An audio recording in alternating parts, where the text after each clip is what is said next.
What's going on, people? I am Swavor, and this is Opinionated Facts Media Group Podcast, the podcast for breaking news and current event analysis, but we also talk about other things. As we would talk about relationships and stuff related to relationships today, I am joined by Illuminated Lenses, Coco Love, and Journey to Be Great. And without further ado, let's just get right into it. So what do you have for us today, Cece? Today I am talking about dating a married man. So this is a no for me. But the reason I thought about this topic, due to a recent situation at the job that I'm currently at.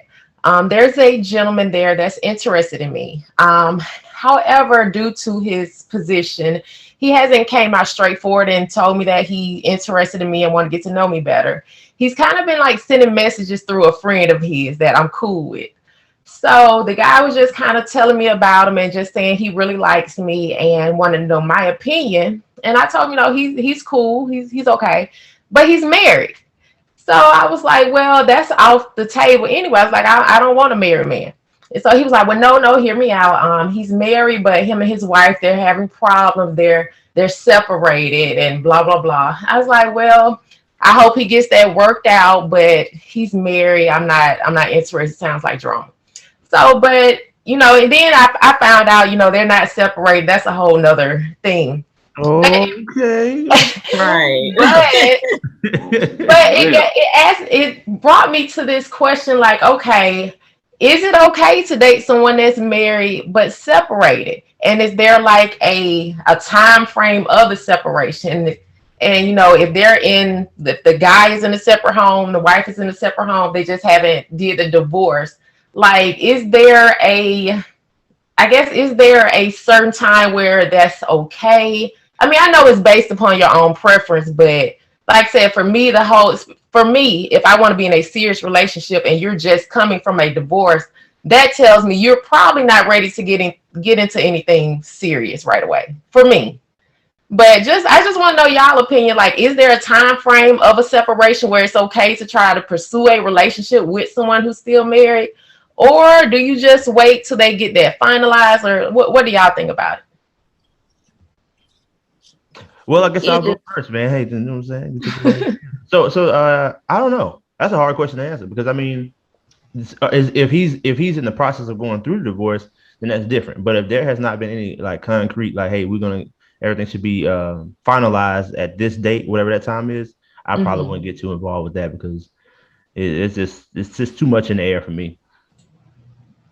Right. Yeah. I was going to say, I think it depends on the situation that you're comfortable with, because like, if you go into it, number one, knowing that, it could be messy, then if you're okay with that, then I guess. And I mean, it might be a situation where they're separated and they completely understand that, they're moving towards a divorce, whatever. You really just don't know. Personally, I would steer clear from that. Like, I don't want nothing to do with that whatsoever. But I know somebody out here that'll do it. A lot of people, yeah. So, but I think it just depends, because I mean, they could have an understanding, you know what I'm saying, like that they're separated, yes, and they are in the process of getting a divorce, and it might be, understood completely that I'm gonna do me, you do you over there, whatever.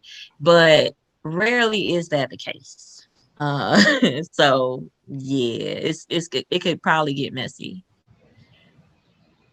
I think that it's a no. I think I agree with Coco. It's better to just stay on the side of caution, because dealing with somebody who's already just got out of a relationship is already tricky. When you factor in that they were married and everything, a lot of times there's that other person is still trying to dip in a little bit and still trying to, they might be still trying to, you know what I mean? Still trying to, get a little water. You still get a little thirsty and stuff. So, and then it just, in general, it just, it's just, I feel like that. Headache. Yeah. It's too many problems. Like, I feel like that if you wait until the whole situation is done and they still want to pursue you, then I mean, that shows they really wanted it. I mean, you got to make sure before you jump into a relationship, you got to make sure you're good, all your ducks in order and everything like that. So you can't be having this low hanging fruit of, hey, you know, so technically I'm still married. You know what I mean? But yeah, I'm with that 100%. I like how you put that at the end. Kind of makes me think about what you were going to talk about today. Yeah. So my topic actually is about dating, but I want to speak about it from the male perspective. It seems like now, and at least from my perspective, it seems like now it's harder to date more than ever. And I say that because it seems like even if you're not dating somebody or you're trying to get to know the other person or the lady or whatever, it seems like you have to the consensus is that you have to spend, a hell of money on them.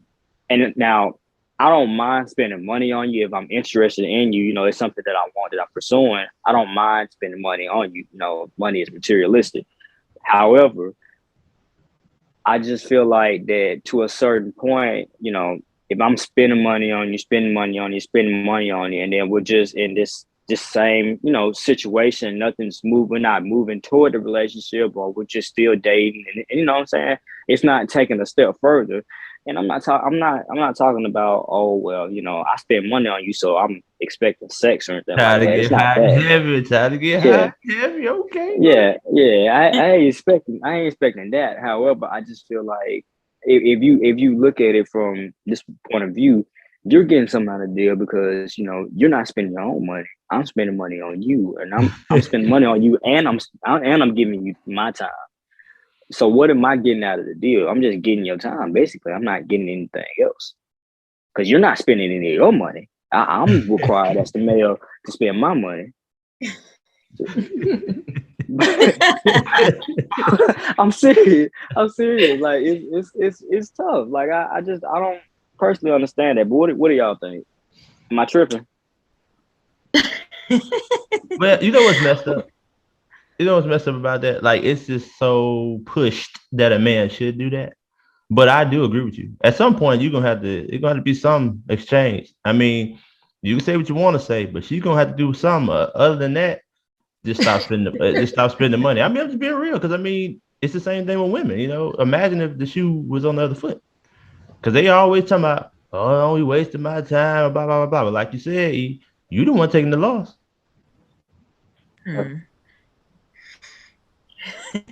Ladies, I want to hear y'all perspective. What do y'all think?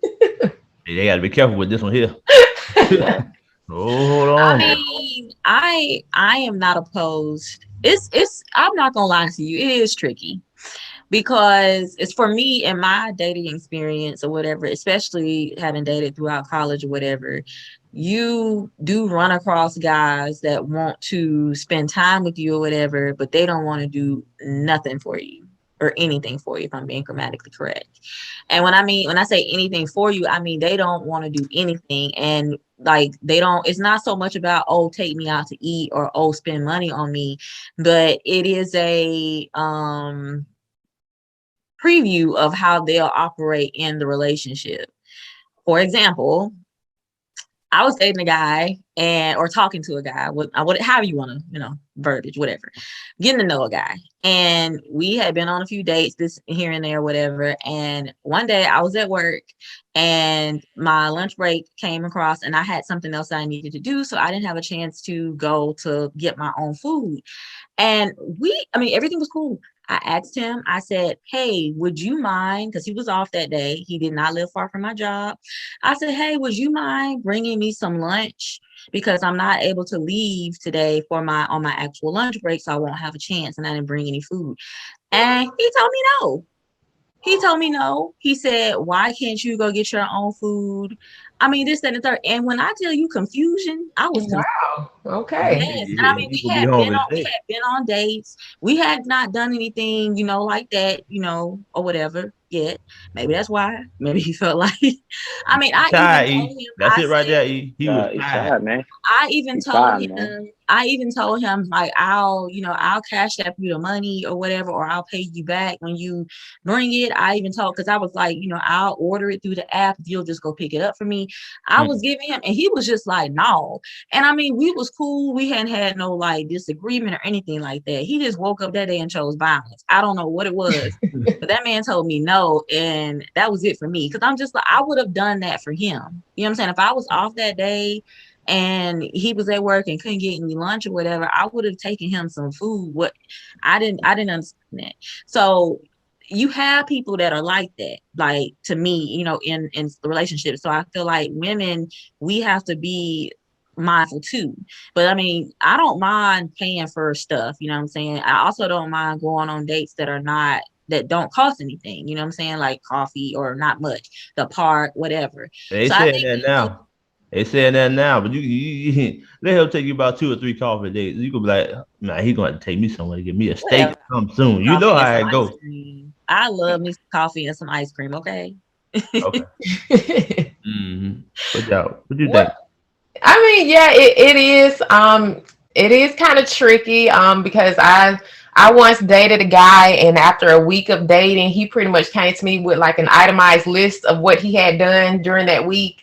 So it kind of was shocking to me, but I was like, I don't know if he was insinuating that I was just trying to use him for his money, because he didn't do much. Because I wanted to say at the time, all the stuff he named, I probably at the time was paying more for my nails than what he had spent, but he looked at it otherwise. So I mean, it just depends. And like Coco said, there are dates that don't require money.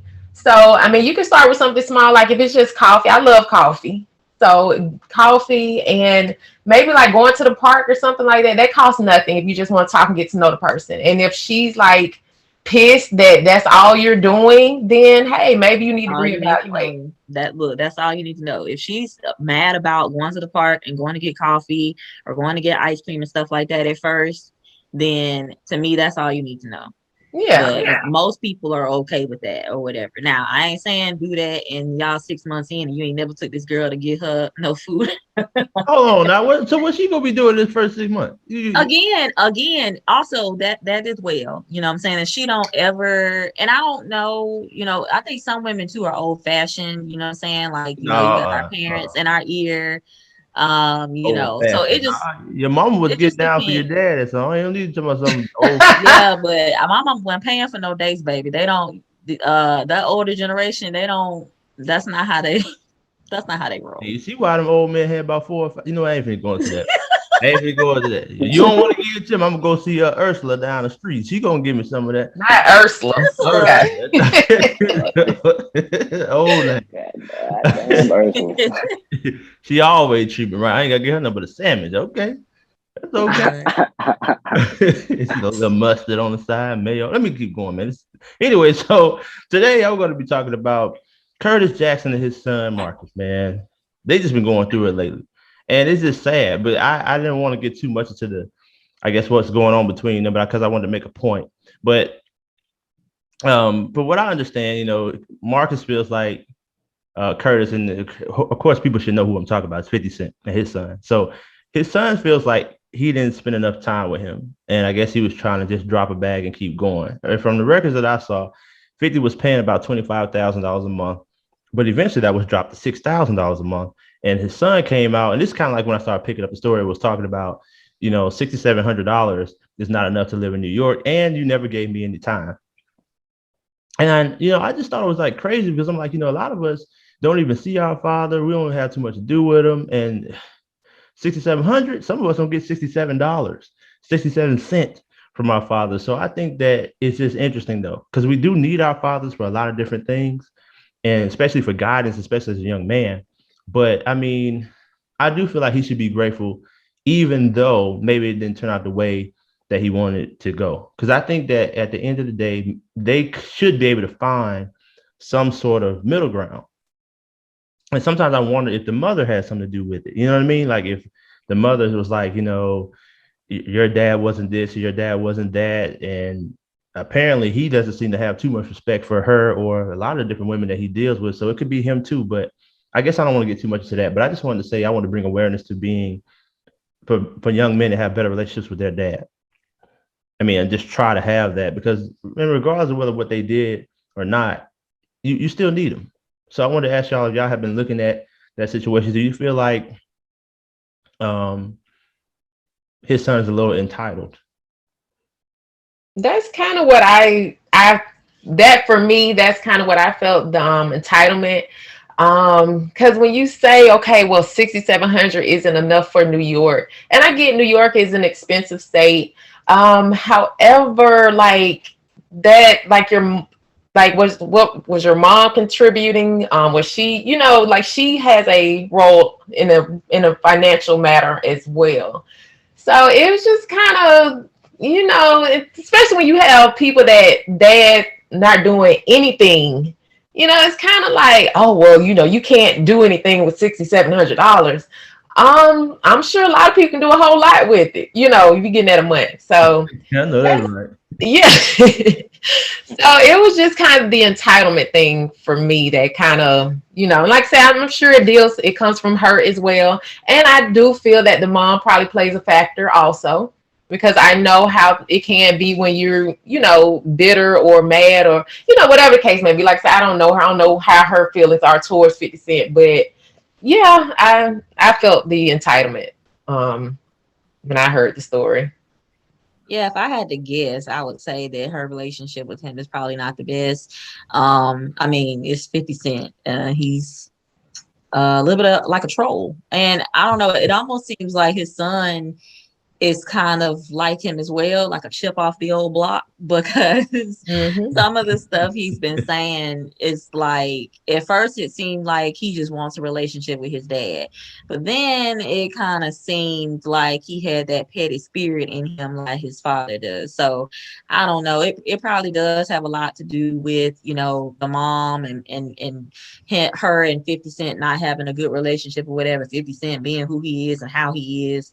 And then now you seem to have a son as well who might have been hearing some things about you. And also though, why was the money dropped? You know what I'm saying? Like, to me, in my mind, it would have been dropped because of some court decision, maybe. So Yeah, I mean, it was court. yeah. Court So I mean, the courts deemed it to be where, you was okay with it for whatever reason. I don't know if that's because of what the mom was contributing, I would assume. So I mean, you can't necessarily be mad at that or whatever. But at the end of the day, no matter how much money you contribute, time is needed or whatever. And maybe, and I don't know everything. So, but if 50 wasn't trying to put the time in because he was putting the money in, then I can understand why his son might feel the way that he feels. Because no amount of money is going to replace you, as a father in your son's life or in your child's life. So, yeah. Yeah. Well, how old is the son now? He's 26 now. I think it's a little entitled because, I mean, when you 25, 20, when you get in your 20s, they're not really, parents not really entitled to give you any money. If they're gonna keep it a whole buck with you. I mean, it would be nice, but you can't be sitting here, I don't know. Maybe it's just me. I try to be, independent. I'm just not gonna be asking, people for money. I don't care if it's just like my parents or whatever. That's just my mentality. I just feel like when you get to that age, you're a grown man. You shouldn't be tripping about your dad basically not giving you allowance. That kind of what it comes across as. I think it's deeper for him though. I mean, because this probably stems from years and years, of because 50 was on the come up when he was born. So, ain't no telling what kind of stuff was going on, him trying to get himself together. And I could kind of see where he may feel like he missed out on a lot of things, with his father, because now that he's where he is, maybe he's spending more time with the other kids, he has other children. So maybe that's a part of it too. But I hope that those two can kind of come to some kind of agreement at some point, because I think that's setting a bad example for a lot of people. Yeah.